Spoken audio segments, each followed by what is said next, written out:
Again today we turn to look at people who met with Jesus, and we want to notice the difference that he made in their lives. The hope is that each of us will be reminded of, or that we will discover the joy of knowing Jesus, and that we won't be distracted by our good intentions. Jesus went to a home in the village of Bethany, just outside of Jerusalem. It was a home of Mary and Martha and their brother Lazarus. Now this passage from Luke chapter 10 describes how these two sisters reacted when Jesus called into their home that very day. Martha responded one way, Mary another, and Jesus commented on the difference. Which sister was right? Well, Mary sat at Jesus' feet while Martha was busy preparing the meal for the guests. Now we read in verse 40 of chapter 10, but Martha was distracted by this dinner that she was preparing. She came to Jesus and said, Lord, doesn't it seem unfair to you that my sister just sits there while I do all the work? Tell her to come and help me. Was Martha right by saying what she said? Should Mary have been helping out in the kitchen as well?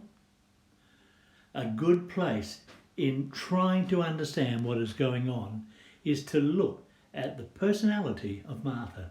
She had a big heart.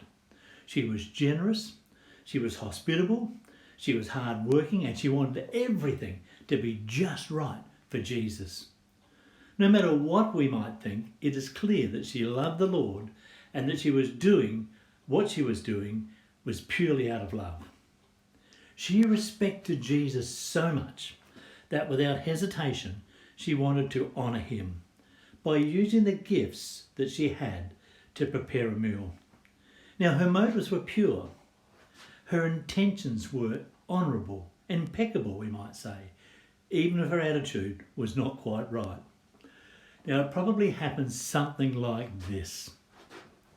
As Jesus came into their home, Martha went straight out to the kitchen to begin that meal preparation. But Mary, well, she stayed in the lounge room listening to Jesus. There are certainly differences between Martha and Mary. Martha felt responsible to ensure that the meal was properly prepared and that it was properly presented. For whatever reason, Mary did not join her in the kitchen. She preferred to sit with Jesus. Now, some words I gleaned from some notes that I took from a commentary some time ago put it this way, and I'm just going to share it with you. When verse 40 says that Martha came into him, the translation obscures the force of the original Greek, which means something like this. Martha exploded out of the kitchen. When she couldn't take it any more, she marched up to Jesus, a rolling pin in one hand and a bowl of green beans in the other, and said, Lord, don't you care that my sister's left all the work to me? Tell her to help me. Now, it's not hard to smile when we read it that way, because all of us have been there at one time or another. And we've all said something similar when we felt let down and forgotten by those whom we thought were going to help us. Jesus has come to her home, but she's so stressed out that the joy of having him there has been replaced with frustration and anger. In an unexpected way, her desire to serve Jesus actually pulls her away from time with him. So who is serving the Lord? Martha or Mary? Well, the answer is, of course, both. Martha is serving him by preparing the meal, and Mary is serving him by listening, just quietly, to his message. But who is in the better place at this moment? Well, Mary is. She is able to hear what Jesus says, and she is ready to respond at a moment's notice. Martha is so distracted that she can't hear anything that Jesus is saying. It seems that the details got in the way.